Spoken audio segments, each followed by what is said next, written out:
ஆனால் இந்த இரண்டுக்குள்ளே எல்லாம் அடக்கம். அல்லாஹுவை நம்புவது என்று சொல்லும் பொழுது ரசூலை நம்பாமல் அல்லாஹுவை நம்பினால் மட்டும் போதாது. அல்லாஹுவை மட்டும் நான் நம்புகின்றேன், ஈமான் கொள்ளுகிறேன், அல்லாஹ்வுடைய ரசூலை நான் நம்ப மாட்டேன் என்று சொன்னால் அவர் அல்லாஹையும் நம்பாதவர்தான், அவரும் மூமின் என்பதாக சொல்லப்பட மாட்டார்.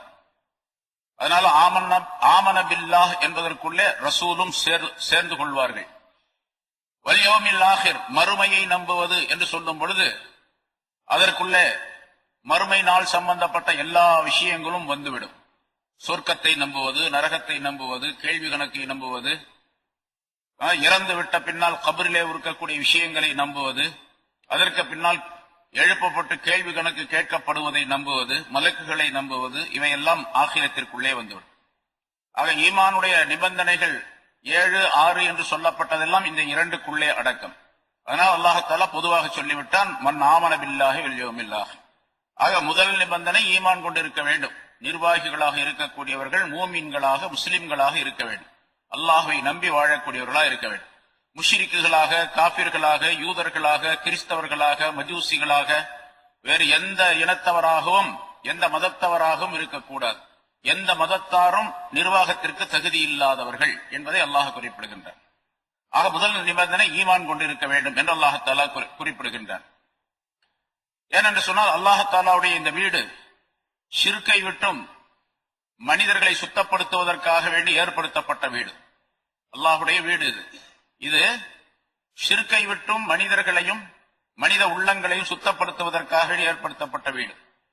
ஒரு முஷ்ரிக்கான மனிதர் ஒரு மஸ்ஜிதுக்கு நிர்வாகியாக ஆக்கப்பட்டால் அவர் சொல்லுகின்றார், நான் இந்த இடத்திலே எந்த விதமான ஷிர்கான காரியங்களையும் செய்ய மாட்டேன், ஷிர்க் என்றால் எனக்கு பிடிக்காது, ஷிர்கான காரியங்களை செய்யக்கூடிய பழக்கம் என்னிடத்தில் இல்லை, நான் ஒரே கடவுள் ஒன்றே என்று நம்பக்கூடியவன் தான் என்றெல்லாம் அவர் சொல்லுகின்றார்.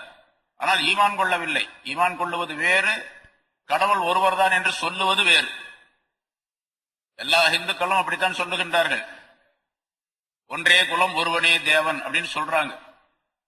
ஆனா சொல்லுவது என்பது வேறு, ஈமான் கொள்வது என்பது வேறு.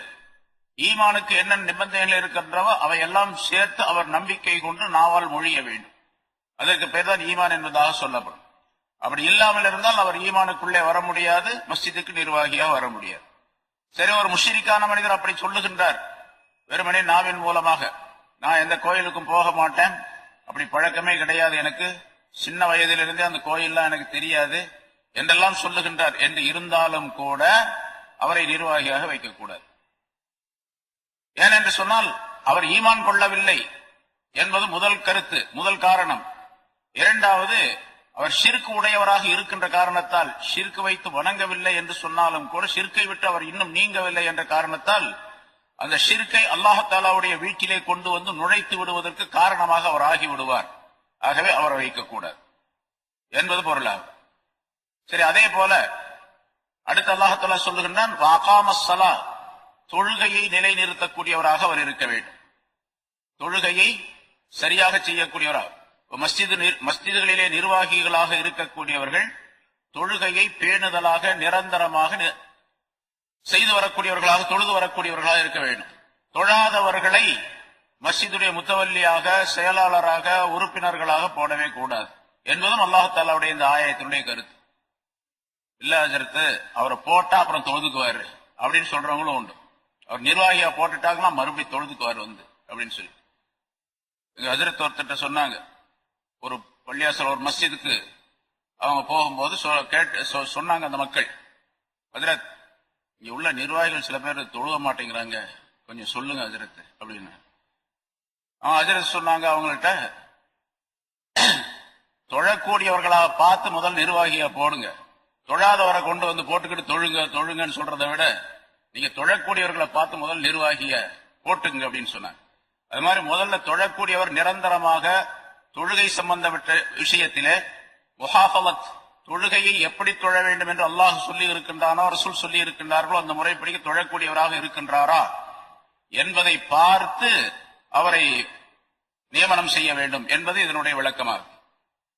இன்னும் சில பேர் சில இடங்கள்ல இருக்கிறாங்க, மஸ்ஜிதுக்கு முத்தவல்லியாகவோ அல்லது உறுப்பினராகவோ அதற்குரியவராக வருவதற்காக வேண்டி அடுத்த வருஷம் அந்த மஸ்ஜிதிலே தேர்தல் நடக்கின்றது அல்லது தேர்ந்தெடுக்க போகின்றார்கள் முத்தவள்ளிகளை, உறுப்பினர்களை, நிர்வாகிகளை என்று சொன்னால் அவர் ஒரு 6 மாசத்துக்கு முன்னாலே தொழ ஆரம்பிச்சிடுவார். தொழுதுகிட்டே இருப்பார். ஒரு 6 மாசமா தொழுதுகிட்டே இருப்பார். இவர் தொழுகிறார், ஆக இவர் நல்ல மனுஷர், இப்ப வந்து தொழ ஆரம்பிச்சிட்டார், அதனால இவரை போட்டுடலாம் அப்படின்னு சொல்லிட்டு அவரை நிர்வாகியா போட்டுட்டாங்க. முத்தவள்ளியாகவோ அல்லது வேறு பதவியில அவர் போட்டுட்டா போட்டதோடு நின்றுவார், அதோட ஸ்டாப் ஆயிடும். அதுக்கு பின்னால வர மாட்டார். இப்படி எல்லாம் நடந்து கொண்டிருக்கக்கூடிய நிலை இது நம்ம நாட்டில் பார்க்கணும். அதனால முதல்ல பாபந்தியாக தொழுகையை பேணுதலாக தொழுது வரக்கூடியவராக இருக்க வேண்டும். அதனால அல்லாஹ் குர்ஆன்ல பொதுவாக தொழக்கூடிய விஷயத்தை பற்றி சொல்லும் பொழுது அகீமுஸ்ஸலா, தொழுகையை நிலை நிறுத்துங்கள் என்றுதான் சொல்லுகின்றான் அல்லாஹ். தொழுகையை தொழுங்கள் என்பதாக சொல்லவில்லை. தொழுகையை நிலை நிறுத்துதல் என்பது அவர் எப்பொழுது பருவமடைந்தாரோ பாலிகானாரோ அந்த நேரத்திலிருந்து மௌத்து வரைக்கும் தொழ வேண்டும். அதுக்கு பிறகுதான் இகாமுஸ்ஸலா, தொழுகையை நிலை நிறுத்துதல் என்பதாக சொல்லப்படும். அந்த தன்மை உடையவராக முதலாவதாக தேர்ந்தெடுக்க, முதல்ல ஈமான் இருக்க வேண்டும், இரண்டாவது தொழுகை இருக்க வேண்டும். ஜகாத்தை கொடுத்து வரக்கூடியவராக அவர் இருக்க வேண்டும். இதெல்லாம் கட்டாய கடமைகள் இல்லையா? ஈமான் கொள்ளுவது, தொழுவது, ஜகாத்து கொடுப்பது கட்டாய கடமை. கட்டாயமான கடமையை, தன் மீது விதியாக்கப்பட்ட கட்டாயமான கடமையை செய்யாத ஒரு மனிதர் முத்தவல்லியாகவோ உறுப்பினராகவோ நிர்வாகியாகவோ போடப்படும் பொழுது கடமை அல்லாத காரியத்திலே அலட்சியம் காட்டக்கூடியவராக ஆகிவிடுவார். மஸ்ஜிதை பராமரிப்பது, மஸ்ஜிதுடைய சொத்துக்களை பராமரிப்பது, மஸ்ஜித் சம்பந்தப்பட்ட பல்வேறு விஷயங்களை பார்ப்பது, கவனிப்பது, இதுவெல்லாம் தொழுகையை விட கொஞ்சம் கம்மியானதுதான், ஜகாத்தை விட குறைவானதுதான், ஈமானை விட கம்மியானதுதான். ஈமான், தொழுகை, ஜகாத்து போன்ற உயர்தரமான கடமைகளையே செய்யாத ஒரு மனிதர் அதை விட குறைவாக உள்ள மற்ற காரியங்களை எப்படி செய்ய முடியும்? அதனால முதல்ல அதை கடமைகளை சரியாக செய்யக்கூடியவராக அவரை நாம் தேர்ந்தெடுக்க வேண்டும், இருக்கக்கூடியவரை தேர்ந்தெடுக்க வேண்டும் என்பதை அல்லாஹ் இங்கே குறிப்பிடுகின்றான். ஜகாத்தை கொடுத்து வர வேண்டும். அதே போன்று மஸ்ஜிதை நிர்வாகம் செய்யக்கூடிய விஷயத்திலே வலம் யக்ஷ இல்லல்லாஹ், அல்லாஹ்வை தவிர வேறு எவரையும் பயப்படாதவராக இருக்க வேண்டும். அவர் அல்லாஹ்வை தவிர வேறு யாருக்கும் அஞ்சக்கூடாது. அதாவது மஸ்ஜிதுடைய நிர்வாகத்துடைய விஷயத்திலே பல்வேறு விதமான சூழ்நிலைகள் ஏற்படும். இங்கே மஸ்ஜிதிலே பொதுவாக பணப்புழக்கம் இருக்கும், பொருளாதாரத்தினுடைய நிலை ஏற்படும். அதிகமான பொருள் இருக்கும் பொழுது அதை எப்படி பராமரிக்க வேண்டும், குறைவான பொருள் இருந்தால் எப்படி பராமரிக்க வேண்டும், பொருளாதாரத்தை எப்படி சேமிக்க வேண்டும், பொருளாதாரத்தை எதற்காக வேண்டி செலவு செய்ய வேண்டும், மஸ்ஜிதுக்கு வக்ஃப் செய்யப்பட்ட பொருள்களை எப்படி பயன்படுத்த வேண்டும் என்றெல்லாம் தெரிந்து கொள்ளக்கூடிய சூழ்நிலை இருக்க வேண்டும். பல பேர் கேட்கிறாங்க, மஸ்ஜிதுக்கு முத்தவல்லியா ஒருத்தர் இருக்கிறாரு அல்லது உறுப்பினராக இருக்கிறார், அவர் மஸ்ஜிதுடைய பொருளை எடுத்துட்டு போய் தன்னுடைய சொந்த உபயோகத்துக்காக பயன்படுத்துகின்றார் அப்படின்னு சொல்றாங்க சில பேர். இதெல்லாம் கூடாது. மஸ்ஜிதுக்கு வக்ஃப் செய்யப்பட்ட பொருள், பொதுவாக வக்ஃப் செய்யப்பட்ட பொருள் எதுவாக இருந்தாலும், குறிப்பாக மஸ்ஜிதுக்கு வக்ஃப் செய்யப்பட்ட பொருளை எதற்காக வேண்டி வக்ஃப் செய்யப்பட்டதோ அதற்கு மட்டுமே பயன்படுத்த வேண்டும். அது அல்லாத வேறு எந்த வேலைக்கும் பயன்படுத்தக்கூடாது. அதே மாதிரி மஸ்ஜிதிலே ஒருவர் வேலை செய்கின்றார், இமாம் ஒருத்தர் இருக்கிறார், முஅஜ்ஜின் இருக்கின்றார், வேலைக்காரர்கள் இருக்கின்றார்கள், இங்கே வேலை செய்வதற்காக வேண்டி நியமனம் செய்யப்பட்டிருக்கின்றார்கள். ஒவ்வொருவருக்கும் என்னென்ன வேலை என்பதாக அந்த வேலை மஸ்ஜிதுடைய வேலைக்காக வேண்டி நியமிக்கப்பட்ட அந்த பணியாளரை, அவர் யாராக இருந்தாலும் சரி, அவரை நிர்வாகிகளாக இருக்கக்கூடியவர்கள் தங்களுடைய சொந்த வேலைக்கு பயன்படுத்தக்கூடாது. இங்க வா, வீட்டுல போய் அதை எடுத்துட்டு வா, இதை எடுத்துட்டு வா என்று சொல்லுவதும் கூடாது. ஏனென்று சொன்னால் அவர் இவருடைய வேலைக்காக நியமிக்கப்படவில்லை. அவருக்கு சம்பளம், அவருக்கு ஊதியம் மஸ்ஜிதுடைய பொருளில் இருந்து கொடுக்கப்படுகின்றது. இவர் தன்னுடைய சொந்த வேலைக்காக வேண்டி அவரை அனுப்பினால் அவரிடத்தில் சொல்லிக் கொள்ள வேண்டும், உனக்கு நான் இந்த வேலையை சொல்றேன், உனக்கு தனியா அதுக்கு நான் கூலி கொடுத்துறேன், காசு கொடுக்கிறேன், நீ போய் அந்த வேலையை செஞ்சுட்டு வர முடியுமா என்று அவருடைய ஓய்வு நேரத்திலே, அதாவது மஸ்ஜிதுடைய வேலை அல்லாத நேரத்திலே அவரிடத்தில் வேலை வாங்கலாம். ஆனால் அனுமதி பெற்றுக் கொள்ள வேண்டும், அவரிடத்தில் அனுமதி பெற்றுக் கொள்ள வேண்டும். பொதுவாக இது மற்றவர்களுக்கும் தெரிந்திருக்கக்கூடிய நிலை இருக்க வேண்டும். மற்றவர்களுக்கு தெரியாம இருந்துச்சுன்னு வச்சுங்க, இவர் எப்ப பார்த்தாலும் நான் பார்த்துக்கிட்டே இருக்கிறேங்க, அந்த ஆளை மஸ்ஜிதுல வேலை செய்யக்கூடியவரை தன்னுடைய வீட்டு வேலை பூரா அவர்கிட்ட தான் வாங்கிக்கிறாரு அப்படின்னு மற்றவர்கள் குறை சொல்லக்கூடிய சூழ்நிலை ஏற்படக்கூடாது. சரி, அது இல்லாம தவிர்த்துக் கொள்வதுதான் மிக நல்லது, உத்தமமானது. தன்னுடைய வேலைக்கு வேறு வெளியே உள்ள ஆள்களை வைத்துக் கொள்ள வேண்டும். இதுவெல்லாம் அல்லாஹை பயந்து வாழக்கூடியவராக இருந்தால்தான் இந்த நிலை எல்லாம் ஏற்படும். அதனால அல்லாஹ் வலம் யக்ஷ இல்லல்லாஹ், இங்க அல்லாஹ்வை பயப்பட வேண்டும். அங்க பாருங்க, தொழ வேண்டும், நோன்பு ஜகாத்து கொடுக்க வேண்டும் என்று சொல்லி அல்லாஹால அல்லாஹ்வை பயந்தவராக இருக்க வேண்டும் அப்படின்னு சொல்லல. எப்படி சொல்றான்? வலம் யக்ஷ இல்லல்லாஹ், அல்லாஹ்வை தவிர வேறு யாரையும் பயப்படாதவராக இருக்க வேண்டும் என்று சொல்லும் பொழுது அதிலே ஒரு அழுத்தம் இருக்கின்றது.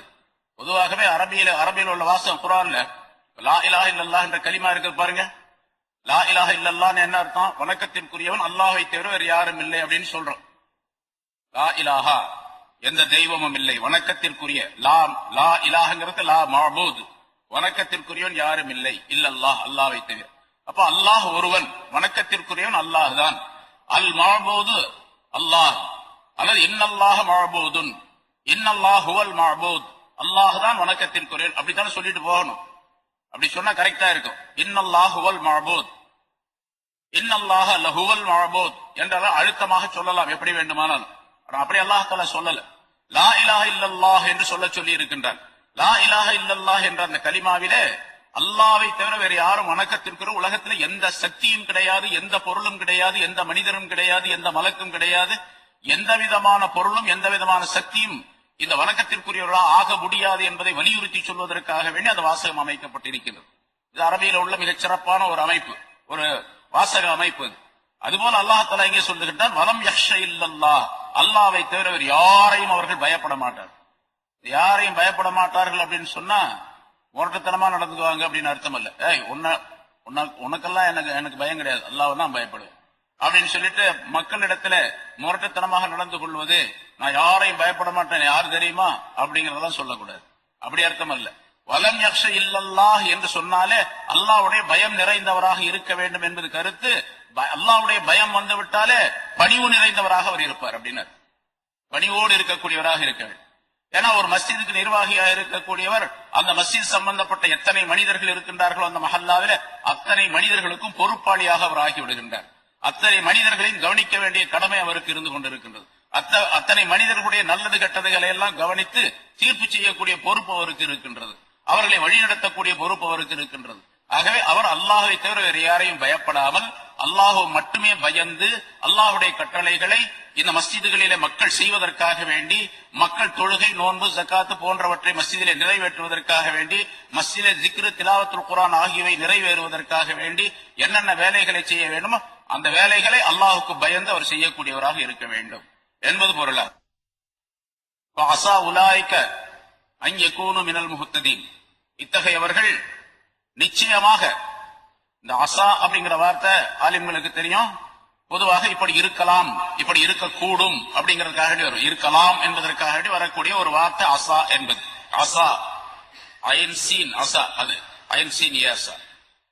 ஆனா அல்லாஹ் தஆலாவுடைய விஷயத்திலே குர்ஆன்ல சொல்லப்பட்ட அல்லாஹ் சம்பந்தப்பட்ட விஷயம் வந்தால் அந்த அஸா என்பது தஹ்கீகை குறிக்கும், அதாவது உறுதியான நிலையை குறிக்கும்.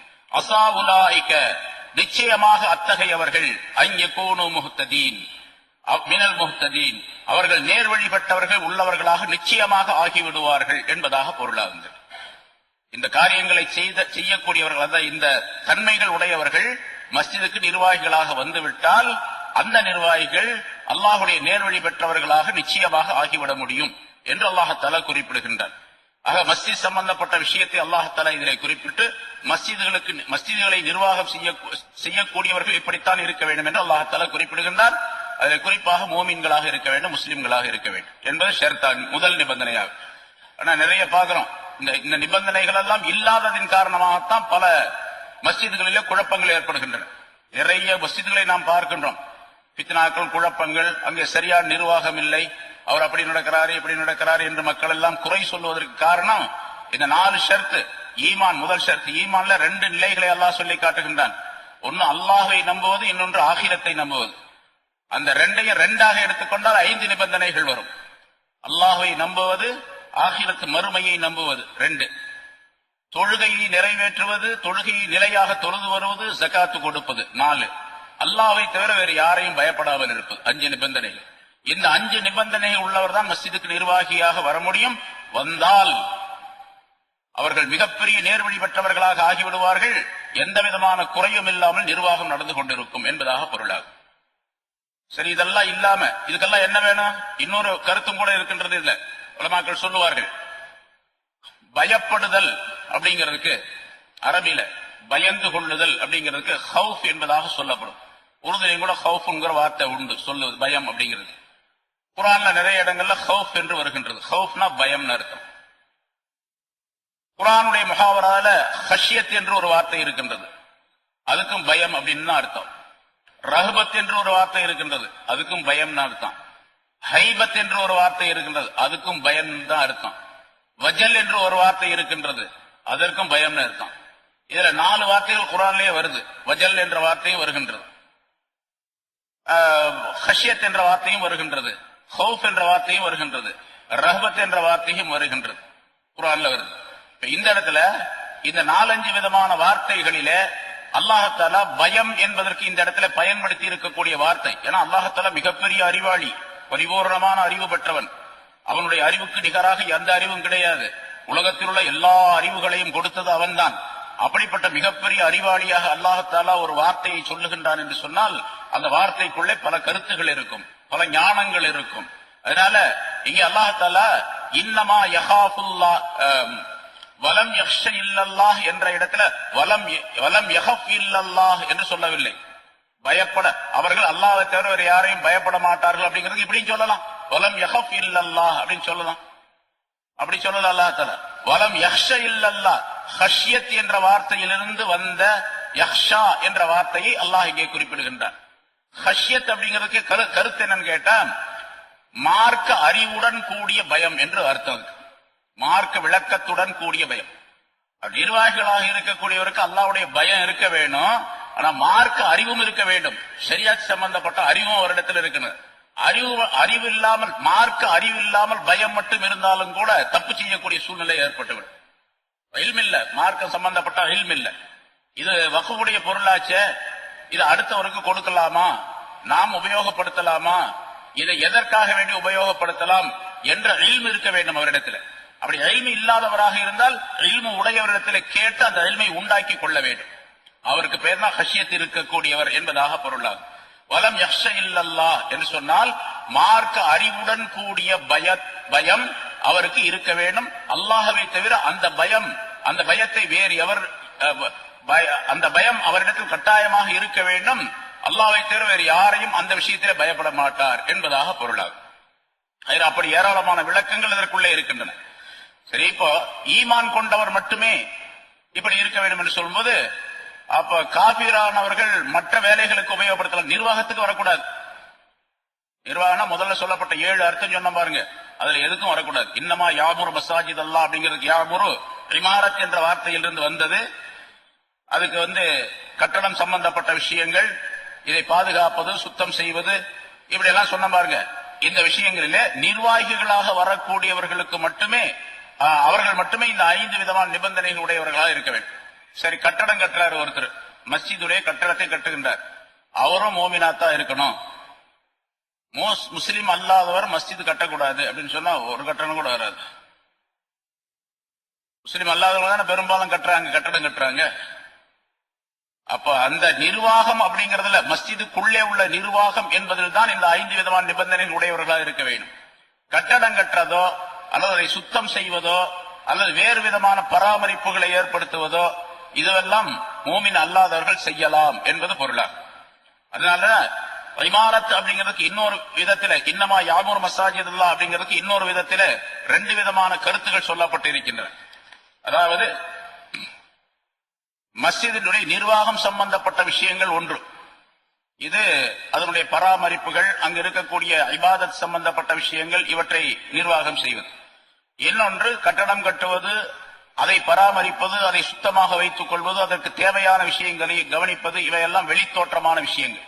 இந்த வெளித்தோற்றமான விஷயங்களிலே முஸ்லிம் அல்லாதவர்களை, மூமின் அல்லாதவர்களை பயன்படுத்திக் கொள்ளலாம் என்பதும் இதற்குரிய விளக்கமாக சொல்லப்பட்டிருக்கிறது. உலமாக்கள் இந்த ஹதீஸுன், இந்த ஆயத்தினுடைய விளக்கத்திலே குறிப்பிடுகின்றார்கள், வலில் முஸ்லிமீன அன் யக்பலு மினல் காஃபிரி மஸ்ஜிதன் பனாஹு காஃபிருன் அவ் அவ்ஸா பிபினாஇஹி அவ் தர்மீமிஹி இதா லம் யகுன் ஃபீ ذلك ضررٌ தீனியுன் வலா சியாசியுன்.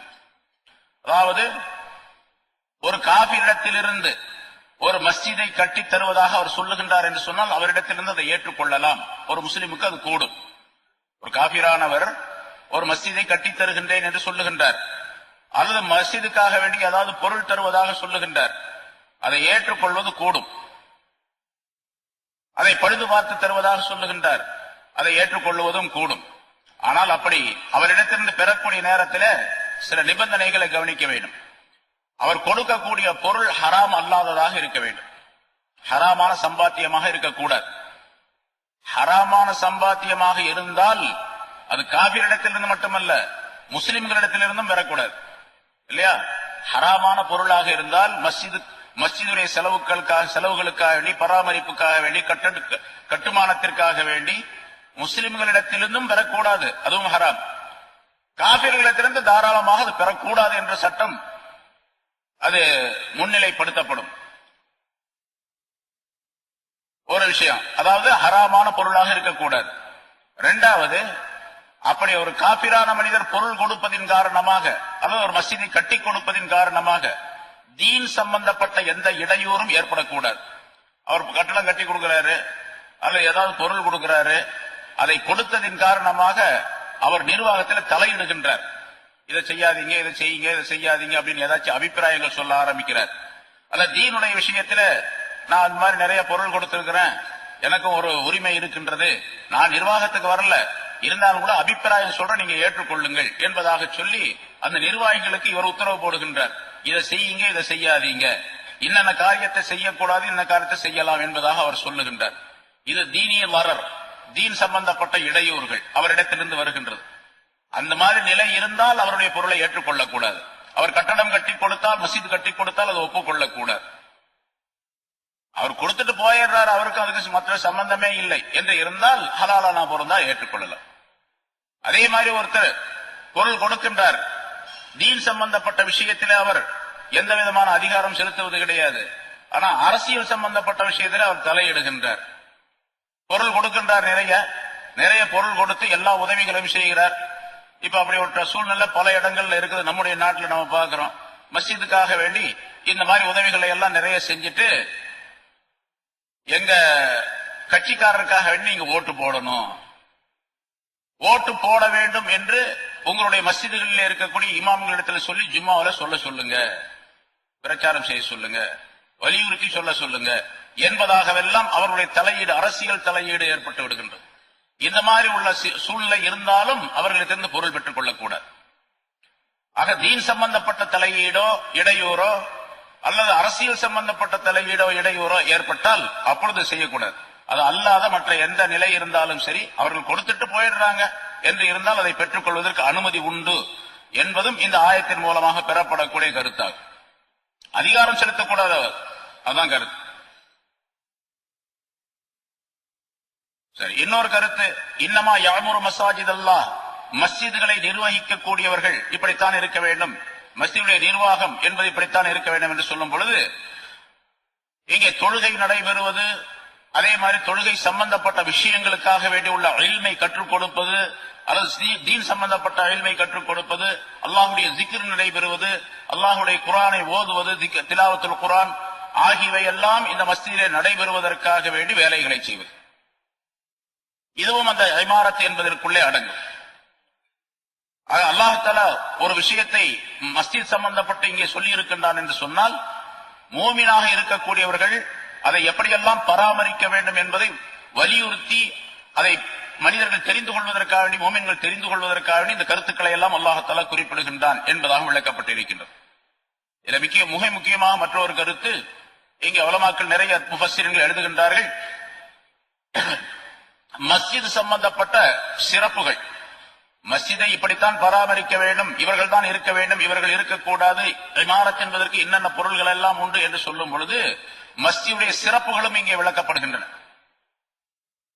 மஸ்ஜிதை பற்றி சிறப்புகள் ஏராளமாக சொல்லப்பட்டிருக்கிற ஹதீஸ்கள் நிறைய இருக்கின்றது. ரசூலுல்லாஹி ஸல்லல்லாஹு அலைஹி வஸல்லம் அவர்கள் மஸ்ஜிதை பற்றி நிறைய விஷயங்களை சொல்லி காட்டுகின்றார்கள். சில ஹதீஸ்கள், அதாவது நூற்றுக்கணக்கான ஹதீஸ்கள் இருக்கின்றன, சில ஹதீஸ்களை நாம் தெரிந்து கொள்வது கட்டாயமாகும். இதா அராதல்லாஹு பிகௌமின் ஆஹத்தன் நலர இலா அஹ்லில் மஸாஜிதி ஃபஸரஃப அன்ஹும், மஸ்ஜிதுகள் எப்போதுமே ஆபாதாக இருக்க வேண்டும். பொதுவாக சட்டம் என்னவென்று சொன்னால், மஸ்ஜித் எப்பொழுதுமே பூட்டப்படக்கூடாது, அடைக்கப்படக்கூடாது, எல்லா நேரங்களிலும் திறந்துதான் இருக்க வேண்டும். ஆனா நம்ம இப்ப காலத்துடைய நிலையை கருதி காலத்தினுடைய சூழ்நிலையின் காரணமாக பூட்டி வைக்கிறதா நல்லது அப்படின்னு இருக்குது இப்போ. அசல் சட்டம் என்னவென்று சொன்னால் எப்பொழுதுமே பூட்டக்கூடாது. எப்பொழுதுமே பூட்டப்படக்கூடாது என்று சொன்னால் எப்பொழுதுமே அது இபாதத்து நடைபெற்றுக் கொண்டே இருக்க வேண்டும் 24 மணி நேரம். மஸ்ஜித் நபவியில எப்ப பார்த்தாலும் ஜனங்க இருந்துகிட்டே இருப்பாங்க. எப்பொழுது பார்த்தாலும் சஹாபாக்கள் இருந்து கொண்டே இருப்பார்கள். இரவு நேரத்திலோ பகல் நேரத்திலோ அது அப்படிங்கிற பாகுபாடெல்லாம் கிடையாது. எந்த நேரத்தில் போனாலும் சரி அங்க மனிதர்கள் இருந்து கொண்டிருப்பார். இப்போ நம்ம ஹரம்ல பாக்குற மக்காவுடைய மதீனாவுடைய ஹரம்ல பூட்டப்படுகின்றது என்று சொன்னால் அதற்கும் சில காரணங்களை வைத்துத்தான் அங்கே பூட்டுகின்றார்கள். ரமலான் மாசத்துல பூட்டுறது கிடையாது. மற்ற மாதங்களில் எல்லாம் அந்த கதவை பூட்டி விடுகின்றார்கள். குறிப்பிட்ட நேரத்திற்கு பின்னால் ஒரு 11 மணிக்கு பின்னால் அதை பூட்டி விடுகின்றார்கள். ஆனா மக்காவில எப்பவுமே பூட்டப்படுவது கிடையாது. ஏன்னு கேட்டா இரவு பகலாக இடைவிடாமல் ஒரு வினாடி நேரம் கூட விடாமல் அங்கே இபாதத்து நடைபெற்றுக் கொண்டே இருக்கின்றது. பொதுவாக மஸ்ஜிதிலே இப்படித்தான் இருக்க வேண்டும். இஷா தொழுகிறோம் என்று சொன்னால் ஒரு கூட்டம் வருவாங்க, தொழுவாங்க. இப்ப நம்முடைய இந்த மஸ்ஜிதில நம்ம பாக்குறோம் கிட்டத்தட்ட 11 மணி 11:30 மணி 12 மணி வரைக்கும் கூட தொழுகிறாங்க இங்க வந்து, இல்லையா? அடுத்தால தஹஜ்ஜுடைய நேரம் சொன்னா ஒரு 4 மணிக்கு நேரம் வந்துருது. 3 மணி 4 மணிக்கெல்லாம் மற்ற மனிதர்கள் வந்துடுறாங்க. இடைவெளி எவ்வளவு? ஒரு 4 மணி நேரம் தான். இந்த 4 மணி நேரத்தில் நம்ம பூட்டி வைக்கிறோம். அப்படி பூட்டப்படாமல் இருந்து பாதுகாப்புக்கு ஒரு ஏற்பாடு செய்து மனிதர்களுக்கு திறந்து விட்டால் அது இன்னும் ரொம்ப நல்லது. ஆனா அதையெல்லாம் பாதுகாப்புக்குரிய அந்த விஷயங்களை எல்லாம் நாம் கவனிக்கவும் வேண்டும். அது இல்லாம வெறுமனை திறந்து வைப்பது என்பது பிறகு அது பலவிதமான இடையூறுகளுக்கு காரணமாக ஆகிவிடும். அதையெல்லாம் கவனித்து செய்ய வேண்டும்.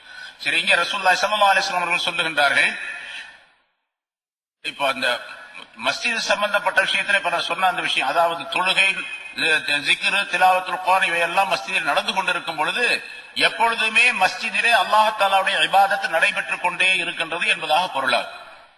சரி, அல்லாஹ் தஆலா பல நேரங்களிலே சில நேரங்களிலே ஏதேனும் ஒரு ஆபத்தை மனித சமுதாயத்திற்கு அனுப்புகின்றான். அப்படி மனித சமுதாயத்திற்கு ஒரு ஆபத்தை அல்லாஹ் தஆலா அனுப்ப நாடினால் மஸ்ஜிதுகளில் உள்ளவர்களை அல்லாஹ் தஆலா பார்க்கின்றான். மஸ்ஜிதுகளிலே மனிதர்கள் இபாதத் செய்து கொண்டிருப்பதின் காரணமாக மனிதர்களுக்கு ஏற்படுத்தப்பட்ட அந்த ஆபத்தை தடுத்து நிறுத்தி விடுகின்றான் என்பதாக குறிப்பிடுகின்றார்கள். இதா அராதல்லாஹு பிகௌமின் ஆஹத்தன் நவர இலா அஹ்லில் மஸாஜித் ஃபஸரஃப அன்ஹும் என்பது ஹதீஸ். அந்த ஆபத்தை தடுத்து நிறுத்தி விடுகின்றான் மஸ்ஜிதிலே இருப்பவர்களின் காரணமாக. அப்படின்னா மஸ்ஜித் எவ்வளவு பெருசு. இதே மனிதர்கள் வீட்டில இருந்தாங்க, அல்லது ஏதாவது ஒரு விழாவில் கலந்துகிட்டு இருக்கிறாங்க, அல்லது ஒரு மண்டபத்தில் இருக்கிறாங்க, அல்லது ஒரு மாளிகையில் இருக்கிறாங்க, அங்கெல்லாம் அப்படி செய்யப்பட மாட்டாது. அங்க இருக்கக்கூடியவர்கள் எவ்வளவு பெரிய மனிதர்களாக இருந்தாலும் சரி, மஸ்ஜிதில் இருக்கக்கூடியவர்களை கவனித்து மட்டுமே அந்த ஆபத்து தடுத்து நிறுத்தப்படுகின்றது என்பதாக குறிப்பிடுகின்றார். அல்லாஹ் தஆலா சொல்லுவதாக ரசூலுல்லாஹி ஸல்லல்லாஹு அலைஹி வஸல்லம் சொல்லுகின்றார்கள். அல்லாஹ் சொல்லுகின்றான், வஇஸ்ஸதி வஜலாலி, என்னுடைய கண்ணியத்தின் மீது ஆணையாக, என்னுடைய மகத்துவத்தின் மீது ஆணையாக, இன்னில் அஹம்மு பி அஹ்லில் அர்லி அஸாபன், பூமியில் உள்ளவர்களுக்கு ஒரு தண்டனையை நான் ஏற்படுத்த வேண்டும் என்று நினைக்கின்றேன், நாடுகின்றேன். ஃபைதா நல்லத்து இலா உம்மாரி புயூதி, என்னுடைய வீடுகளை என்னுடைய வீடுகளை செழிப்பாக்கக்கூடியவர்களை நான் பார்த்தால், வயலல் முதஹாப்பீன ஃபிய்ய, எனக்காக வேண்டி ஒருவருக்கொருவர் அன்பு கொள்ளக்கூடிய மனிதர்களை நான் பார்த்தால், வயலல் முஸ்தக்ஃபிரீன பில் அஸ்ஹார், சஹர் நேரங்களிலே இஸ்திக்ஃபார் செய்யக்கூடியவர்களை நான் பார்க்கும் பொழுது, ஸரஃப்து ஸாலிக அன்ஹும், அந்த தண்டனையை அவர்களை விட்டு நான் திருப்பி விடுகின்றேன் என்று அல்லாஹ் சொல்லுவதாக குறிப்பிடுகின்றார்கள். 3 விஷயம் இங்கே சொல்லுகின்றார்கள். அல்லாஹ் ஒரு தண்டனை அனுப்பும் பொழுது 3 சாரார்களை கவனிக்கிறான். பள்ளிவாசல பார்க்கிறான், பள்ளிவாசல்ல இபாதத் செய்து கொண்டிருந்தால் அந்த தண்டனை போயிடும், நிறுத்திடுறான். அதே மாதிரி அல்லாஹுக்காக வேண்டி ஒருவருக்கொருவர் நட்பு கொள்ளக்கூடிய தன்மையுடைய நிலை மனிதர்களிடத்தில் இருந்தால் அப்பொழுதும் அல்லாஹ் தஆலா தடுத்து நிறுத்தி விடுகின்றான். சஹர் நேரத்திலே எழுந்து தங்களுடைய பாவங்களுக்காக வேண்டி மன்னிப்பு தேடக்கூடியவர்கள் இருந்தால் அப்பொழுதும் அல்லாஹ் தஆலா தடுத்து நிறுத்தி விடுகின்றான் என்றெல்லாம் குறிப்பிடுகின்றார்கள். முஆத் இப்னு ஜபல் ரலியல்லாஹு தஆலா அவர்களிக்கக்கூடிய ஒரு ஹதீஸிலே ரசூலுல்லாஹி ஸல்லல்லாஹு அலைஹி வஸல்லம் அவர்கள் சொல்லுகின்றார்கள், இன்ன ஷைத்தான ஜீபுல் இன்சான், ஷைத்தான் இருக்கின்றானே அவன் மனிதனுக்கு ஓனாய், மனிதனுடைய ஓனாயை போன்றவன். கஸீபில் கனம், எப்படி ஆட்டுக்கு ஓனாய் இருக்கின்றதோ அது போன்று. அந்த ஓனாய் என்ன செய்யும்? காட்டில் இருக்கக்கூடிய ஓனாய் யஹுது ஷாத்தல் காசியத்த வன் நாஹியத்த, தனித்திருக்கக்கூடிய ஆட்டை அல்லது தன்னுடைய ஜமாஅத்தை விட்டும் கூட்டத்தை விட்டும் ஒதுங்கி இருக்கக்கூடிய ஓரத்தில் போய்விட்ட ஒரு ஆட்டை அந்த குள்ளநரி அந்த ஓனாய் பிடித்து சென்று விடும். அதுபோன்று மனிதன் மஸ்ஜிதை விட்டு வெளியே தனித்து போய்விட்டால், ஜமாத்தை விட்டும் தனித்து போய்விட்டால், மஸ்ஜிதை விட்டு வெளியே போய்விட்டால், அதாவது மஸ்ஜிதுக்கு வருவதே இல்லை அப்படின்னு அர்த்தம். ஜமாத்தோடு இணைந்திருக்க வேண்டும் என்று சொன்னால் மஸ்ஜிதுக்கு தான் வரணும். அதை விட்டு நீங்கி விட்டால் ஷைத்தான் அவனை கவ்வி கொண்டு போய் விடுகின்றான். அதாவது ஷைத்தான் இவனுக்கு ஓனாயாக மாறி விடுகின்றான் என்று குறிப்பிட்டு, பையாக்கும் வஷ்யாப, உங்களுக்கு நான் எச்சரிக்கை செய்கின்றேன், நீங்கள் பல கூட்டங்களாக பிரிந்து விடுவதை எச்சரிக்கை செய்கின்றேன், பல பிரிவினர்களாக பிரிந்து விடுவதை உங்களுக்கு எச்சரிக்கை செய்கின்றேன். வஅலைக்கும் பில் ஜமாஅ வல் ஆம்மா வல் மஸ்ஜித, நீங்கள் ஜமாஅத்தை பற்றி பிடித்துக் கொள்ளுங்கள், பொதுமக்களோடு சேர்ந்து வாழ்வதை பற்றி பிடித்துக் கொள்ளுங்கள், மஸ்ஜிதில் இருப்பதை பற்றி பிடித்துக் கொள்ளுங்கள் என்பதாக சொன்னார்கள். இன்னொரு ஹதீஸில், இன்னல் மசாஜித புயூத்துல்லாஹி ஃபில் அர்த், மஸ்ஜிதுகள் எல்லாம் அல்லாஹ் தஆலாவுடைய வீடுகள் இந்த பூமியிலே, மஸ்ஜிதுகள் எல்லாம் அல்லாஹ்வுடைய வீடுகள். வஇன்னஹு ஹக்குன் அலல்லாஹி அன் யுக்ரிம மன் ஸாரஹு ஃபீஹா, அல்லாஹ்வுடைய வீட்டுக்கு எவர் வருகின்றாரோ அவரை கண்ணியப்படுத்துவது வீட்டுக்காரருடைய பொறுப்பு, கடமை. அதாவது அல்லாஹ்வுடைய கடமை. அல்லாஹ் கண்டிப்பாக அவர்களை கண்ணியப்படுத்துகின்றான் அல்லாஹ்வுடைய வீட்டுக்கு, தன்னுடைய வீட்டுக்கு வரக்கூடியவர்களுக்கு என்பதாக குறிப்பிடுகின்றார்கள். ஹுசூருல் மூமினி ஸலாஸா, ஒரு மனிதனுக்கு, ஒரு மூமினான மனிதருக்கு பாதுகாப்பு தரக்கூடிய கோட்டைகள் 3. மனிதனுக்கு எல்லா விதமான ஆபத்துகள், துன்பங்கள், துயரங்கள், தீமைகள் எல்லாவற்றை விட்டும் பாதுகாப்பு தரக்கூடிய கோட்டைகள் 3. ஒன்று அல் மஸ்ஜித், அல்லாஹ்வுடைய மஸ்ஜித். இரண்டாவது ஜிக்ருல்லா, அல்லாஹ்வுடைய ஜிக்ர். மூன்றாவது திலாவத்துல் குர்ஆன், குர்ஆன் ஓதுவது. அந்த ரெண்டு இதுக்குள்ளேயே இருக்குது. ஜிக்ரும் குர்ஆன் ஓதுவதும் மஸ்ஜிதுக்குள்ளேயே இருக்குது. மஸ்ஜிதிற்குள்ளே வந்துவிட்டால் மூன்றுமே கிடைத்துவிடும், மிகப்பெரிய பாதுகாப்பு என்பதாக குறிப்பிடுகின்றார். மிகப்பெரிய பாதுகாப்பு என்பதாக குறிப்பிடுகின்றார். நம்ம பார்க்கிறோம் சில இடங்கள்ல இந்த நிலநடுக்கங்கள்லாம் ஏற்பட்டது. ஒரு 2-3-4-5 வருஷத்துக்கு முன்னால் இத்தாலியில ஏற்பட்ட அந்த நிலநடுக்கத்துல அருகில் இருந்த ஒரு மஸ்ஜித் மட்டும் அப்படி தனியா நிக்குது. மற்ற எல்லா கட்டடங்களும், பெரும் பெரும் கட்டடங்கள்லாம் இடிந்து விழுந்து விட்டது. மஸ்ஜிதும் மஸ்ஜிதை ஒட்டி கொண்டிருந்த இன்னொரு கட்டமும் அப்படி நிக்குது. இது மாதிரி பல இடங்களில் வரலாற்றிலே நாம் பார்க்கின்றோம். ஆக மஸ்ஜிதை அல்லாஹ் தஆலா அந்த ஆபத்திலிருந்து காப்பாற்றுகின்றான், மஸ்ஜித் உடையவர்களை காப்பாற்றுகின்றான் என்ற கருத்து சொல்லப்பட்டிருக்கிறது. இங்கே அலி ரலியல்லாஹு தஆலா அன்ஹு சொல்லுகின்றார்கள், லவ் ஹுய்யித்து பைனல் மஸ்ஜிதி வல் ஜன்னா லஹ்தத்துல் மஸ்ஜித், உனக்கு சொர்க்கம் வேண்டுமா மஸ்ஜித் வேண்டுமா என்று என்னிடத்தில் கேட்கப்பட்டால், என்னிடத்தில் அபிப்பிராயம் கேட்கப்பட்டால், அலி ரலியல்லாஹு தஆலா அன்ஹு சொல்லுகின்றார், சொர்க்கம் வேண்டுமா மஸ்ஜித் வேண்டுமா என்று கேட்கப்பட்டால் நான் மஸ்ஜிதை தேர்ந்தெடுத்துக் கொள்ளுவேன் அப்படின்னு சொல்றார். மஸ்ஜித் தான் எனக்கு வேணும்னு சொல்லுவேன். இதுக்கு விளக்கத்தை இன்னொரு விளக்க உரையில எழுதியிருக்கின்றார்கள். ஏன் அப்படி மஸ்ஜித் தான் வேணும் ஏன் தேர்ந்தெடுத்துக் கொள்ளுகின்றார் என்று சொன்னால், சொர்க்கத்திற்கு நான் போவது என்னுடைய லாபத்திற்காக வேண்டி, என்னுடைய இன்பத்திற்காக வேண்டி நான் போகின்றேன். மஸ்ஜிதிற்கு வருவது என்னுடைய ரப்பை வணங்குவதற்காக வேண்டி வருகின்றேன். என்னுடைய ரப்பு என் மீது திருப்தி கொள்ள வேண்டும் என்பதற்காக வேண்டி மஸ்ஜிதுக்கு நான் வருகின்றேன். எனக்கு ஒரு இன்பம் கிடைக்க வேண்டும் என்பதற்காக சொர்க்கத்திற்கு நான் செல்லுகின்றேன். ஆனால் எனக்கு கிடைக்கக்கூடிய அந்த இன்பத்தை விட என்னுடைய ரப்பை நான் திருப்திப்படுத்துவது, என்னுடைய ரப்பு என் மீது திருப்தியாக இருப்பது எனக்கு ரொம்ப சிறந்தது என்பதாக அதற்கு விளக்கம் சொல்லி காட்டுகின்றார்கள்.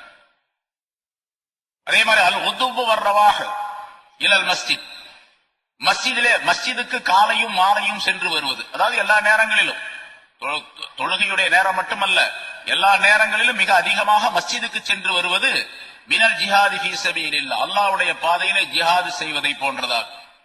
அல்லாஹ்வுடைய பாதையிலே ஜிஹாது செய்தால் எவ்வளவு பெரிய நன்மை. அதே மாதிரி மஸ்ஜிதுக்கு வருவதும் ஒரு பெரிய ஜிஹாது தான். தொழ வராதவங்களை கேட்டு பாத்தீங்கன்னு சொன்னா, புதுசா தொழ வர்றாரு வச்சுங்க, அவர் கேட்டு பாத்தீங்கன்னா ரொம்ப பெரிய சிரமமா இருக்குங்க, வேற எல்லா வேலையும் செய்யலாம் போடுறதுக்கு இது வரவே முடியல அப்படின்லாம் சொல்லுவார். அதே மாதிரி தொழக்கூடியவர்களும் கூட ஃபஜ்ருடைய தொழுகைக்கு வராமல் இருப்பாங்க. பல பேர் 4 நேரம் மட்டும் தொழுவாங்க, 4 நேரத்துல 5 நேரத்தையும் தொழுவார்.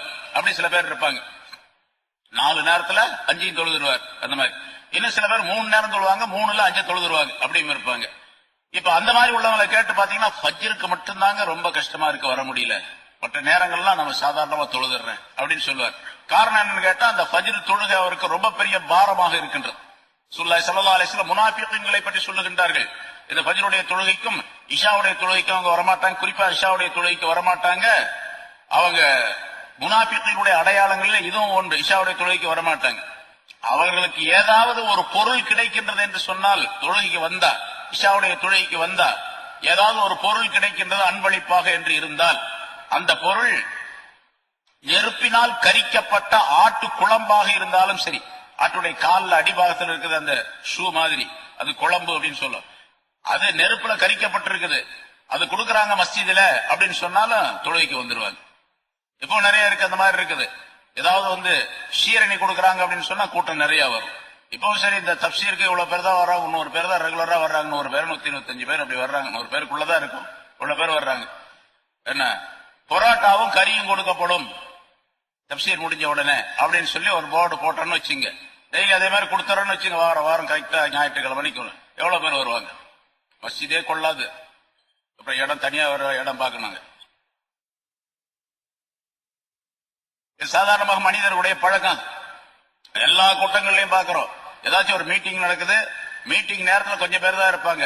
அப்புறம் மத்தியானம் சாப்பாடு அப்படின்னு சொன்னா சாப்பாடு நேரத்துல பார்த்தாங்கன்னா அந்த மீட்டிங் வந்தவங்களை போல 4 மடங்கு இருப்பாங்க மக்கள். மீட்டிங்ல உட்காந்து 50 பேர் இருப்பாங்க, சாப்பாடு நேரத்தில் பார்த்தாங்க 200 பேர் இருப்பாங்க. எங்க வந்தா 200 பேருக்கு சாப்பாடு ஆக்கியிருப்பாங்க. அவங்க நல்லா தெரியும் 50 பேர்னா அங்க 200 வருவாங்க அப்படின்னு சொல்லி. இது மாதிரி ஏதாவது கிடைக்குதுன்னா மக்கள் வரக்கூடிய பழக்கம் இருக்குது. இது முனாஃபிகீன்களுடைய பழக்கம் என்று ரசூலுல்லாஹி ஸல்லல்லாஹு அலைஹி வஸல்லம் சொல்லி தருகின்றார்கள். மஸ்ஜித் இருக்கின்றதே அது அல்லாஹுடைய வீடு என்று சொல்லும் பொழுது இதை பிரியம் வைப்பதும் கடமை. மஸ்ஜிதை பிரியம் வைக்க வேண்டும். மஸ்ஜிதை பற்றி உள்ள பிரியம் யாரிடத்தில் இருக்கின்றதோ அவரிடத்தில் ஈமான் இருக்கின்றது என்ற பொருளாகும். ஸல்லல்லாஹு அலைஹி வஸல்லம் மற்றொரு ஹதீஸில் சொல்வார், அல்லஃபல் மஸ்ஜித அல்லஃபஹுல்லாஹு தஆலா.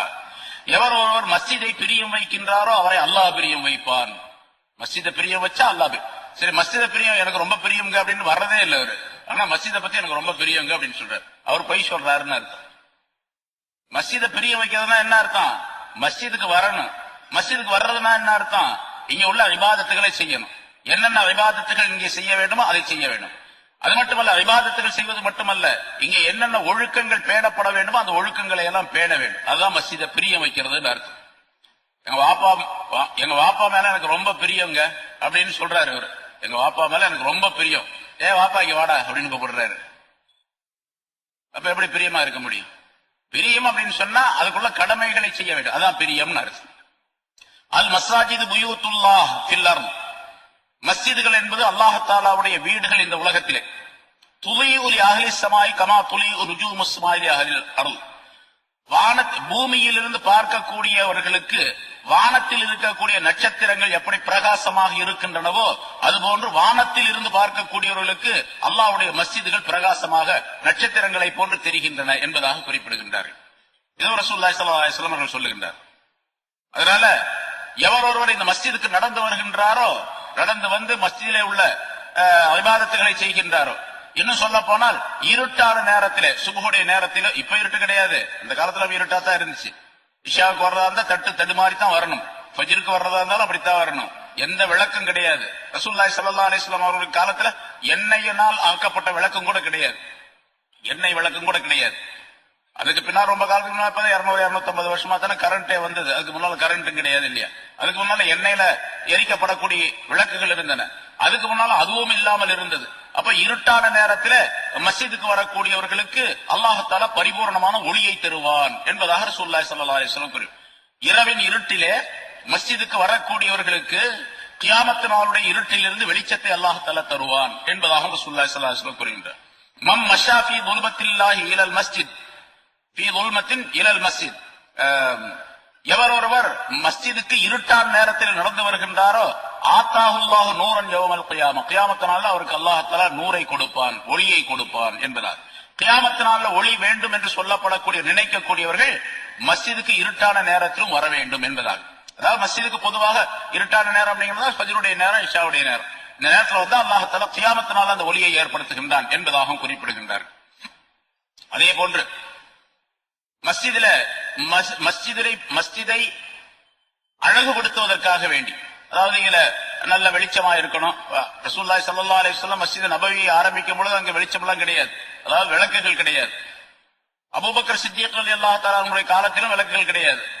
ஹஜ்ரத் உமர் ரலியல்லாஹு தஆலா அவருடைய காலத்தில் தான் எண்ணெயினால் ஆக்கப்பட்ட அந்த விளக்கை அங்கே கொளுத்தி வைத்தார்கள் ஹஜ்ரத் அலி உமர் ரலியல்லாஹு தஆலா அவர்கள்.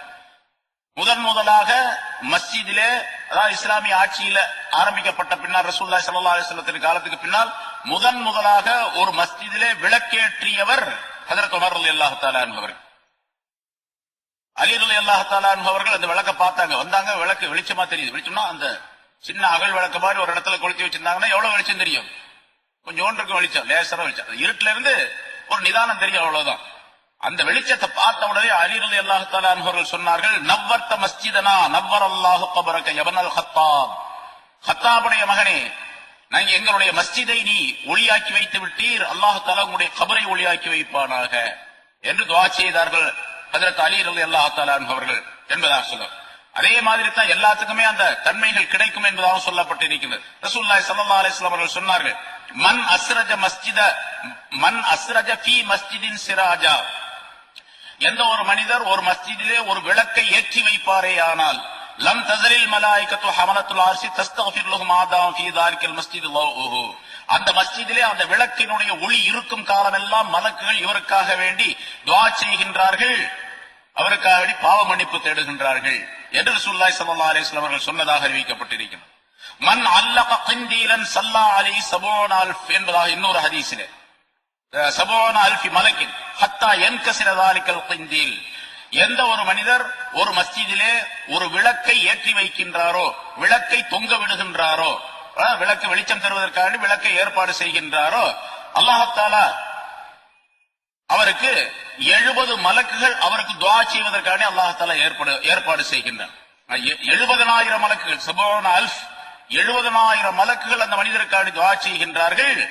அந்த விளக்கு உடையும் காலமெல்லாம், உடையாமல் இருக்கும் வரைக்கும், அந்த விளக்கு இருக்கிற வரைக்கும் துஆ நடந்து கொண்டே இருக்கும். விளக்கு உடைஞ்சு போச்சு, விளக்கு இல்லாமல் ஆயிடுச்சு, அதோட அவருடைய துஆ, அந்த மலக்குகளுடைய துஆ இவருக்கு கிடைக்கிறது ஸ்டாப் ஆயிடும் என்ற அர்த்தம்.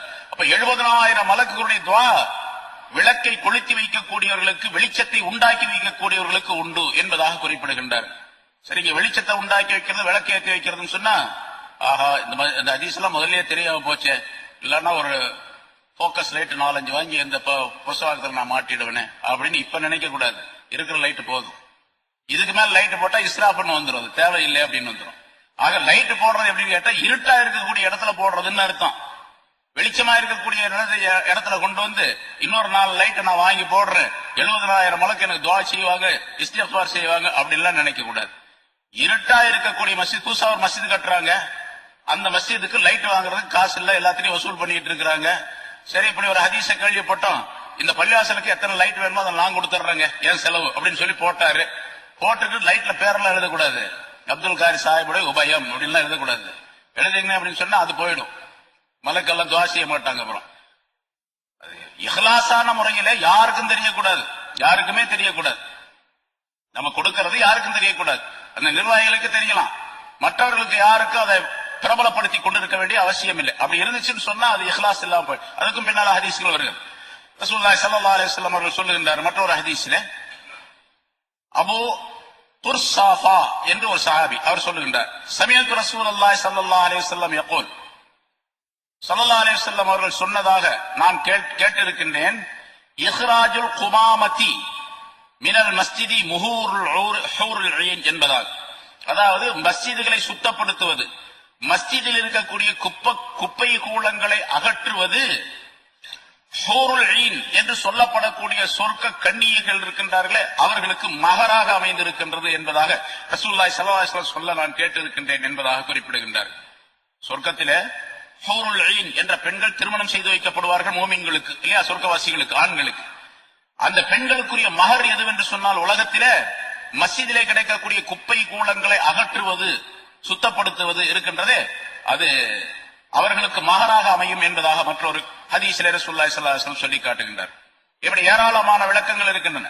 ஹஜ்ரத் சுலைமான் அலைஹிஸ்ஸலாம், நபி சுலைமான் அலைஹிஸ்ஸலாம் அவர்கள் அந்த பைத்துல் முகத்தஸை கட்டினார்கள். பைத்துல் முகத்தஸை கட்டிய பின்னால அவர்கள் 700 விளக்குகள், அந்த மஸ்ஜிதை வெளிச்சப்படுத்துவதற்காக வேண்டி 700 விளக்குகளை அங்கே அமைத்தார்கள். ஒவ்வொரு விளக்கும் தங்கத்தினால் செய்யப்பட்டவை, தங்கத்தினால் செய்யப்பட்ட 700 விளக்குகள்.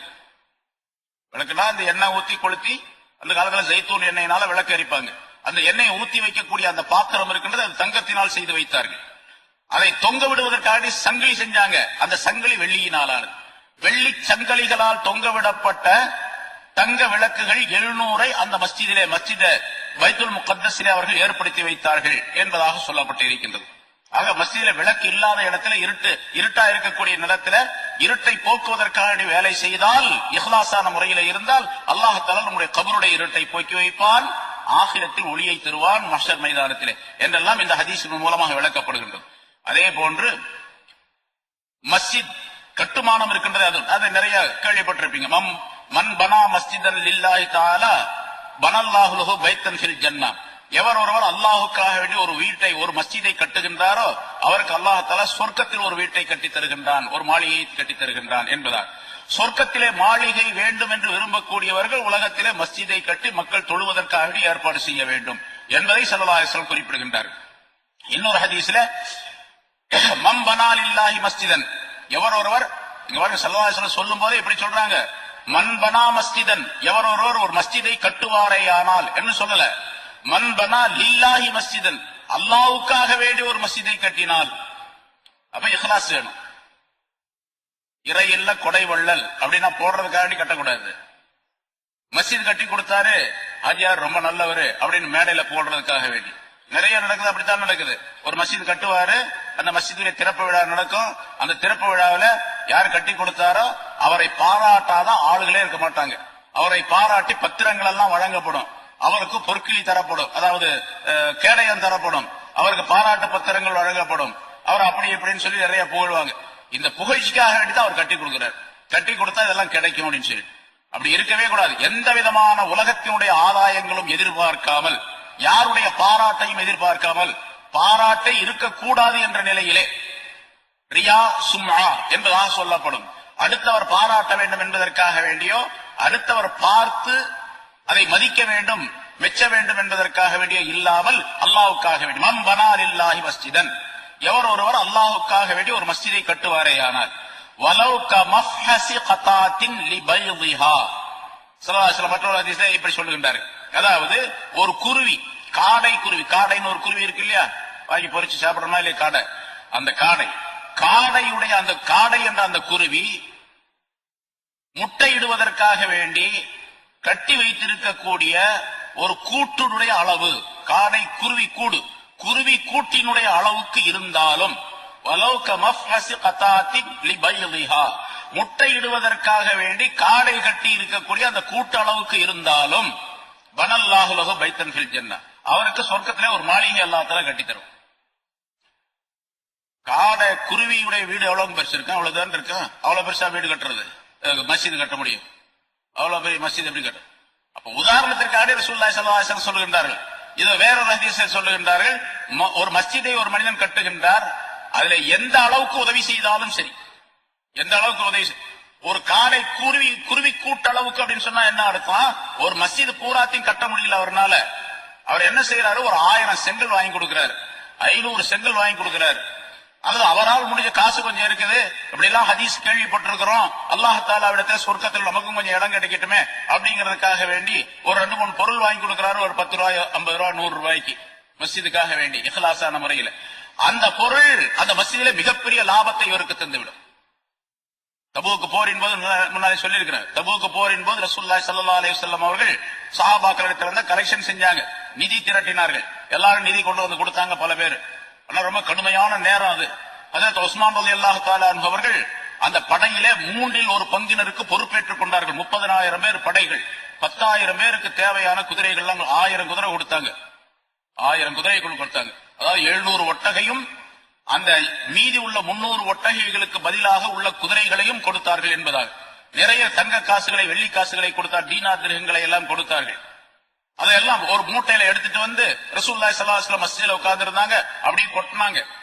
ரசூலுல்லாஹி ஸல்லல்லாஹு அலைஹி வஸல்லம் படியில அதை வாங்கிட்டாங்க, வாங்கிட்ட துணியில வாங்கிட்டு அதை தங்களுடைய கையால அப்படி கிண்டி விட்டாங்க. கிண்டி விட்டா சத்தம் கேட்குமே இல்லையா, தங்க காசு வெள்ளி காசு. சொன்னாங்க, இதற்கு பிறகு உஸ்மானுக்கு எந்த விதமான தீமையும் கிடையாது அப்படின்னு சொன்னாங்க. சரி, அப்படியெல்லாம் கொடுத்தாங்க, அவ்வளவு பெரிய பொருள் கொடுத்தாங்க. ஹஜ்ரத் அப்துர் ரஹ்மான் இப்னு அவ்ஃப் ரலியல்லாஹு தஆலா அன்ஹு நிறைய பொருள் கொண்டு வந்து கொடுத்தாங்க. எல்லாம் உமர் ரலியல்லாஹு கொடுத்தாங்க, அபூபக்கர் சித்திக் கொடுத்தாங்க அப்படின்னு வரலாறு நிறைய சொல்றேன், பல தடவை கேட்டுவேன். கடைசியாக ஒருத்தர் என்ன பண்ணாரு, கொஞ்சம் பேரிச்சம்பழம் கொண்டு வந்தார், கொஞ்சம் பேரிச்சம்பழம்.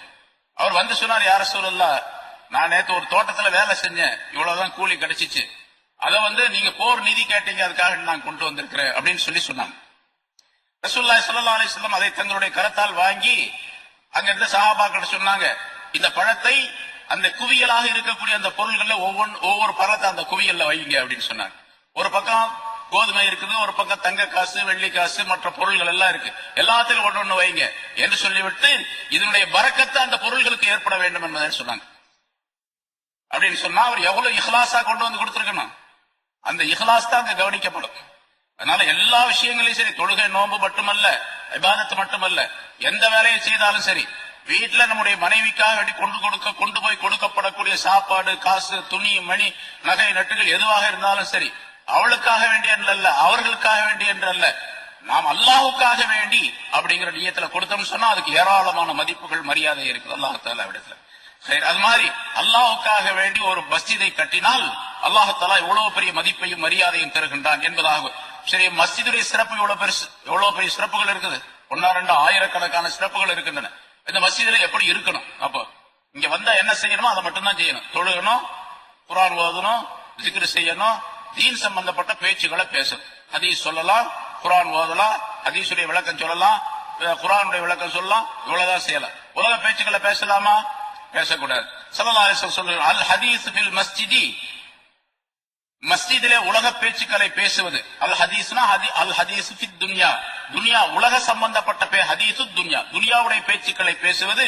யஅகுலுல் ஹஸனாதி கமா தஅகுலுல் பஹீமத்துல் ஹஷீஸ, ஒரு மாட்டுக்கு முன்னால், மாடு ஆடு அதற்குரிய தீனியை போடுறார், புல் கட்டை கொண்டு வந்து மாட்டுக்கு முன்னால போடுறார். அந்த மாடு பசியா இருக்கக்கூடிய மாடு அந்த புல்லு கட்டை அப்படியே சாப்பிட்டு எப்படி அதை சாப்பிட்டு முடித்து விடுகின்றதோ, இல்லாமலாக்கி விடுகின்றதோ, அதே போன்று உலக பேச்சுக்களை மஸ்ஜிதிலே பேசுவது அந்த மனிதனுடைய நன்மைகளை எல்லாம் சாப்பிட்டு அழித்து விடும் என்பதாக சொன்னார். உலக பேச்சுக்களை மஸ்ஜிதில் பேசினா எல்லா நன்மைகளையும் அழித்து விடும். ஒரு மிருகம் புல்லை சாப்பிட்டு அழிப்பதை போன்று என்பதாக சொன்னார்.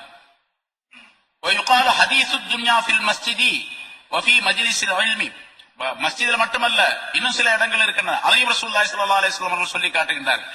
உலக பேச்சுக்களை மஸ்ஜிதிலே பேசுவதும், இல்முடைய மஸ்ஜிதிலே, இல்முடைய மஜ்லிஸிலே ஒரு இல்முடைய பேச்சு, இல்முடைய இடம் நடந்து கொண்டிருக்கின்றது, இல்முடைய பாடம் நடத்தி கொண்டிருக்கின்றார்கள், அல்லாஹ் தஆலாவுடைய இல்மு சம்பந்தப்பட்ட, குர்ஆன் ஹதீஸ் சம்பந்தப்பட்ட இல்மு அறிவு நடந்து கொண்டிருக்கின்றது, பேச்சு. பக்கத்துல உட்கார்ந்து இன்னொருத்தர் பேசிக்கிட்டே இருக்கிறார், உலக பேச்சுக்களை ரெண்டு பேரும் உட்கார்ந்து பேசிக்கிட்டே கிடக்கிறாங்க. அப்படி நிறைய நடக்குது, நம்ம பார்க்கிறோம். இங்க பயான் நடக்குது, அங்க அவங்க பாட்டுக்கு அவங்க கதையை பேசிட்டு இருக்கிறாங்க. இப்படி வஃபி மஜ்லிஸில் இல்முடைய மஜ்லிஸிலே உலக பேச்சுக்களை பேசுவதும், வஇந்தல் மய்யித்தி, மையத்து கொண்டு போறப்படக்கூடிய மையத்து இருக்கக்கூடிய இடத்திலே உலக பேச்சுக்களை பேசுவதும், மையத்து இருக்கக்கூடிய ஜனாசா கிட்ட, கபரிஸ்தான்ல மையத்து தொழுகை நடக்கக்கூடிய நேரத்துல, மையத்து கொண்டு போகக்கூடிய நேரத்துல ஏதோ உலக பேச்சுக்களை பேசிக்கிட்டே போறாங்க. இதுவும் வஃபில் மகாபிரி, கபறுகள் இருக்கக்கூடிய இடத்துல உலக பேச்சுக்களை பேசுவதும், வஇந்தல் அதானி, வாங்கு சொல்லக்கூடிய நேரத்தில் உலக பேச்சுக்களை பேசுவதும், வஇந்த திலாவத்தில் குர்ஆனி, குர்ஆன் ஓதக்கூடிய நேரத்தில் உலகத்துடைய பேச்சுக்களை பேசுவதும், யஹ்பித்து ஸவாப 30 ஸனா, 30 வருஷத்துடைய நன்மைகளை அழித்துவிடும் என்பதாகவும் ரசூலுல்லாஹி ஸல்லல்லாஹு அலைஹி வஸல்லம் அவர்கள் சொன்னதாக குறிப்பிடப்படுகின்றது. இதெல்லாம் மிக தவறானது. அது பல ஹதீஸ்களின் மூலமாக இந்த கருத்துக்களை எல்லாம் தனித்தனியாக ரசூலுல்லாஹி ஸல்லல்லாஹு அலைஹி வஸல்லம் அவர்கள் சொல்லி காட்டுகின்றார்கள். அதனால எந்த இடத்துல உலக பேச்சுக்களை பேசக்கூடாதோ அந்த இடத்துல பேசுவது மிகப்பெரிய குற்றம். அது குறிப்பாக மஸ்ஜிதிலே பேசுவது மிகப்பெரிய தவறு, பாவங்களை நன்மைகளை எல்லாம் அழித்துவிடும் என்பதாக குறிப்பிடுகின்றார்கள். அதே போன்று ஹஜ்ரத் இப்னு அப்பாஸ் ரலியல்லாஹு தஆலா அன்ஹு அவர்கள் ஸல்லல்லாஹு அலைஹி வஸல்லம் சொன்னதாக அறிவிக்கின்றார்கள், மன் சமிஅல் நிதாஅ பிஸ்ஸலாத்தி, மஸ்ஜிதுக்கு வருவதற்காக வேண்டித்தான் அழைப்பு கொடுக்கப்படுகின்றது, தொழுகைக்கு வர சொல்லி அதான் பாங்கு சொல்லப்படுகின்றது. எவர் ஒருவர் தொழுகைக்குள்ள அழைப்பை செவியேற்கின்றாரோ, பாங்கு சொல்லப்படுகின்றது, கேட்கிறார், சும்மலம் யுஜிப், பிறகு அவர் அதற்கு பதில் சொல்லவே இல்லை, பாங்கு சொல்லி பதில் சொல்லவே இல்லை. பதில் சொல்றதுன்னா ரெண்டு விதமான பதில் இருக்குது. ஒன்று வாய் மொழியின் மூலமாக பதில் சொல்லுவது, இன்னொன்று செயலின் மூலமாக பதில் சொல்லுவது. வாய் மொழியின் மூலமாக பதில் சொல்லுவது, அவர் முஅத்தின் எப்படி பாங்கு சொல்லுகின்றாரோ அதே போன்று திருப்பி சொல்லுவது, அல்லாஹ் அக்பர் அல்லாஹ் அக்பர் லா இலாஹா இல்லல்லாஹ் லா கடைசி வரைக்கும் ரசூலுல்லாஹி ஸல்லல்லாஹு அலைஹி வஸல்லம். அப்படி ஒருவர் முஅத்தின் சொல்லக்கூடிய பாங்குக்கு அவர் சொல்லுகின்ற மாதிரியே பதில் சொல்லிவிட்டு ஹய்யால ஸலாஹ் ஹய்யால ஃபலாஹ் ரெண்ட தவிர அந்த இடத்துல லா ஹவ்ல வலா குவத்த இல்லா பில்லாஹ் என்று சொல்ல வேண்டும். இப்படி சொல்லிவிட்டு எனக்காக வேண்டி எவர் வசீலாவை தேடுகின்றாரோ, அல்லாஹும்ம ரப்ப ஹாதிஹி தாவத்தி தாம்மா என்ற இந்த துஆவை ஓதுகின்றாரோ அவருக்கு நான் ஷஃபாஅத் செய்வது வாஜிப் என்பதாக ரசூலுல்லாஹி ஸல்லல்லாஹு அலைஹி வஸல்லம் சொன்னார்கள். அப்படி தொழுகைக்காக வேண்டி பாங்கு சொல்லுவதை கேட்டு பிறகு பதில் சொல்லவில்லையோ, அதாவது துஆ செய்யவில்லையோ, பதில் சொல்லி துஆவும் செய்யவில்லையோ, இது வாய் மொழியின் மூலமாக சொல்லக்கூடிய பதில். இன்னொரு பதில் கால் நடையின் மூலமாக சொல்லப்படக்கூடிய பதில், செயல்பாட்டின் மூலமாக எங்கு இருக்கின்றாரோ அங்கிருந்து சீக்கிரமாக மஸ்ஜிதுக்குள்ளே வந்து விட வேண்டும். இது இரண்டாவது பதில். ரெண்டு பதில் சேர்ந்தா தான் பதில்னு அர்த்தம். ஒன்ன மட்டும் செஞ்சாருன்னா அது பதில்னு அர்த்தமாக. என்ன சொல்ல போனா சிலர்கள் சொல்றாங்க, பாங்கு சொல்லும் போது அவர் பதில் சொல்லல, துஆவும் செய்யல, ஆனா கரெக்டா தொழ மட்டும் வந்துடுறாரு, பரவாயில்ல. அந்த ஒன்ன செய்யாத குற்றமாக இருந்தாலும் அது பெரிய குற்றமாக ஆகாது. பாங்கு கடத்தரவு நிக்கிறாரு ஒருத்தர், பாங்கு சொல்றாங்க, ரொம்ப அமைதியாக இருந்து பாங்குக்கு பதில் எல்லாம் சொல்றாரு, துஆவெல்லாம் செய்யறாரு, எல்லாம் செஞ்சு மட்டும் பள்ளிவாசல் மட்டும் வர்றதே இல்லை, அங்கேயே இருந்துக்கிறாரு. அப்படின்னு இருந்தா இவர் பதில் சொல்லவே இல்லை அப்படின்னு அர்த்தம். அப்ப இங்க ரெண்டையும் சேர்த்துதான் அந்த பதில் அப்படின்னு. வலம் யுஜிப், அவர் பதில் சொல்ல. வலம் இடத்தில் மஸ்ஜிதுக்கு வரவும் இல்லை. யுஸல்லி ஃபலா ஸலாத் லஹு, அவர் மஸ்ஜிதுக்கு வரல, பாங்குக்கு பதில் சொல்லவும் இல்ல, மஸ்ஜிதுக்கு வரவும் இல்ல, ஆனா தொழுகிறாரு. அவர் இருக்கிற இடத்திலே தொழுதுகிறார். இங்க இருந்து அவ்வளவு தூரமா போகணும், இங்கே தொழுதுக்கலாம் அப்படின்னு அங்கேயே தொழுதுகிறார். யுஸல்லி, அவர் தொழவும் செய்கின்றார் என்று இருந்தால் அவருக்கு தொழுகையே கிடையாது. தொழுகை கிடையாதுன்னா என்ன அர்த்தம் கேட்டா, அவர் தொழுகை செல்லாதுன்னு அர்த்தம் அல்ல, பரிபூர்ணமாக தொழுகையா ஆகாது. எந்த தொழுகை ரசூலுல்லாஹ் அல்லாஹ் ரசூலும் சொன்னார்களோ அப்படிப்பட்ட தொழுகைக்குள்ள அந்த பலாபலன்கள் உரிய தொழுகையாக அது ஆகாது. அஸல்லாஹு வ ரசூலுஹு, அவர் அல்லாஹ்வுக்கும் ரசூலுக்கும் மாறு செய்தவராக ஆகிவிட்டார் என்று ரசூலுல்லாஹி ஸல்லல்லாஹு அலைஹி வஸல்லம் சொன்னார். ஆக தொழுகை சம்பந்தப்பட்ட மஸ்ஜித் சம்பந்தப்பட்ட விஷயத்தை அல்லாஹ் தஆலா குறிப்பிடும் பொழுது மஸ்ஜித் சம்பந்தப்பட்ட என்னென்ன வேலைகள் இருக்கின்றனவோ அவை அனைத்தையும் செய்ய வேண்டும் என்பதையும் அல்லாஹ் தஆலா இந்த ஆயத்தின் மூலமாக நமக்கு கோடிட்டு காட்டுகின்றான். அப்படிப்பட்ட தன்மைகளை நாம் அனைவரும் மஸ்ஜித் சம்பந்தப்பட்ட விஷயங்களிலே கவனமாக கடைபிடிக்க வேண்டும். அத்தகைய நல்ல பண்புகளை நம் அனைவருக்கும் அல்லாஹ் தஆலா தந்தருள்வானாக. வாஹிர் தஅவானா அல்ஹம்துலில்லாஹி ரப்பில் ஆலமீன். أما بعد فقد قال الله تعالى في كلامه القديم: أعوذ بالله من الشيطان الرجيم. بسم الله الرحمن الرحيم.